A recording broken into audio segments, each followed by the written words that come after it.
Okay, so guess what? Today was a mini pastry MasterChef episode right in my kitchen. You know Sophie, Hye-jin, Ji-hoon, and I, we decided to host this French pastry baking and tasting session. The pièce de résistance was, my dearest friend, we decided to add a Korean twist to it. Imagine biting into a dainty, fluffy croissant to find the bold flavor of spicy bean paste exploding in your mouth. It's a culinary adventure, I tell you, and as surprising as it may sound, it was quite an interesting blend. You'd enjoy it, I promise. I can tell by that foodie gleam in your eyes. But there were so many laughs and flour wars, as expected. Ji-hoon nearly knocked over a flour container, and we had this white dust fog in the kitchen. It was hilarious. Then Hye-jin mentioned she once tried to add gochujang in her French toast recipe. It was an equal amount of ugh and r that made a great anecdote, you know. Oh, the things we do in the name of food fusion. And guess what conversation popped up in the group chat today? Pierre. He was asking if anyone tried that new locally made spicy bean paste, and I instantly jumped in to share our culinary adventure today. It seems everyone is now excited to taste tomorrow, our French-Korean fusion pastries. It's quite funny, actually. They're all enthusiastic about the sweet break from their usual routines. Oh, and remember the beautiful sunset last night? We might make a tradition out of it. The idea came up for a group video call just to catch the sunset together. It's the small things that keep us close, right? And of course, Hye-jin, our brilliant wordplay queen, named it our Sundate. Genius, isn't she? Sounds like a scene right out of a dreamy movie. Speaking of music, the chat also turned into a sunset music recommendation exchange. Sunset Lover by Petite Biscuit is my pick. You know that feeling when the song's rhythm just perfectly syncs with the sun's descent? It's a tad bit magical. Okay, now I'm sounding like an artsy-fartsy. When did I become this poetic? Must be the influence of pastries. Anyway, I love these little moments of pure joy we're creating in our everyday lives, don't you? Oh, I can see my sketchbook calling me. The pastries have given me sudden inspirations. I better run now, sweetheart. So you remember how I mentioned the blending of sweet and spicy in my pastries the other day? Well, we decided to switch things up a bit and exchange pastries with noir, l'ombre parisienne, to be more specific. We delved into the world of French noir, immersing ourselves in the mysterious shadows of Paris. It was like wrapping ourselves in a warm, dark quilt, satisfying that deep craving for thrill and intrigue. It's very reminiscent of those vintage detective novels you always loved, just brought to life on screen. I must admit, the storytelling was fantastic. The suspense was built up so beautifully, each revelation was like a waterfall slowly painting the landscape. Yet the undertones of danger, they were always lingering in the background. Brought up quite an interesting discussion among us, we found ourselves analyzing the cinematography and plotting.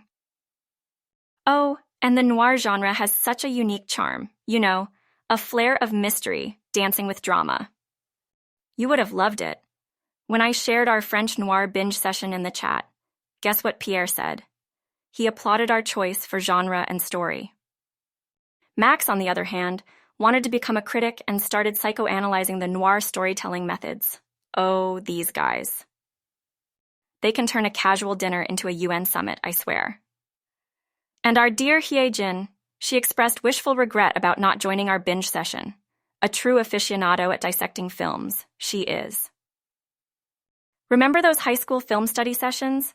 Hye-jin and her encyclopedia of movie trivia, classic Hye-jin, promised her an invite for the next one. It'd be a whole new level of fun with her there, don't you think?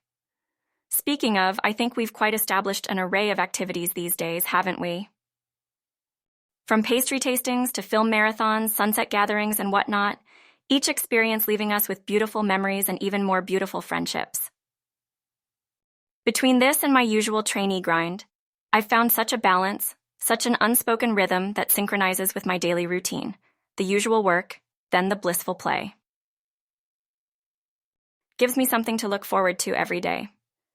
And oh, recently, Love and Soul came up in our chat. You know how Hye-jin is passionately following it. We should definitely catch up on it together, the series and also the music. It's a world waiting to be explored, isn't it? Haha, looks like our love for music and series has us absolutely spoiled for choice. I almost forgot. Tomorrow is the usual grind, trainee life calling again. Plus, my end-of-day yoga routine. Hye-jin suggested we should do a session together sometime. Sounds great, right? Well, speaking of which, I guess I need to start warming up my voice for tomorrow's training. So I better run now, sweetheart. We'll catch up later, all right? Until then, take care and bonne nuit. So remember I told you about that virtual cultural exchange thing I was organizing with my international friends? Well, it finally happened today. We tuned in from different corners of the world, each hoping to share a piece of their culture, and it ended up being this wonderful, colorful kaleidoscope of traditions, music, and cuisine. Kais. It was like holding a tiny globe in our hands, spinning it around, and stopping at each friend's country to learn a bit more about their home. I mean, honestly, could there be a more authentic way to travel without actually traveling? Sunwoo decided to school us on the intricate beauty of his home's local folk tunes. And there he was with his mischievous smile, ready to drop the ultimate bombshell. Honestly, I swear, the beauty of their music took us all by surprise. We were sitting there, soaking in every note, every rhythm that was so raw and real. And guess who conducted a mock cooking show? Me! You'd have loved it. I donned my French pastry chef persona, showcasing my pâte à choux skills, of course. It had to be exquis eclairs. Just to add a bit of Korean essence, I sneaked in a surprise filling, a sweet red bean paste. It definitely gave everyone a wow moment, trust me. I bet they'd have loved to taste the eclairs, but alas, the limitations of a virtual meet. But hey, on the bright side, everyone's now eagerly looking forward to our next meet. And guess what ideas are pouring in for our next event? Pierre wants to do a music production session. Hye-jin suggested a K-pop dance session. All of this had us laughing, learning, and loving the time spent together. It not just brought us closer, but it also gave us a deeper appreciation for each other's backgrounds and upbringing. It was a beautiful chaos of exchanging cultures, wouldn't you say? Also, I can definitely say that all of us are now armed with random trivia on global traditions, cuisine, and music. Win-win, right? Oh, and the best part? The variety of reactions our little chat group had to the day's events. Pierre, of course, was all pleased with the French pastries getting some love, and he's now eagerly looking forward to the music production tutorial. Max, with his constant quest for knowledge, was curious about how we managed to pull off such an elaborate virtual meet. And of course, Hye-jin, she was all ready with her tote bag to steal my eclair recipe. On that note, I can see my guitar steadily eyeing me from the corner of my room. I think I might just come up with a jingle on our virtual cultural exchange. How fun would that be? So anyway, I better run now, honey.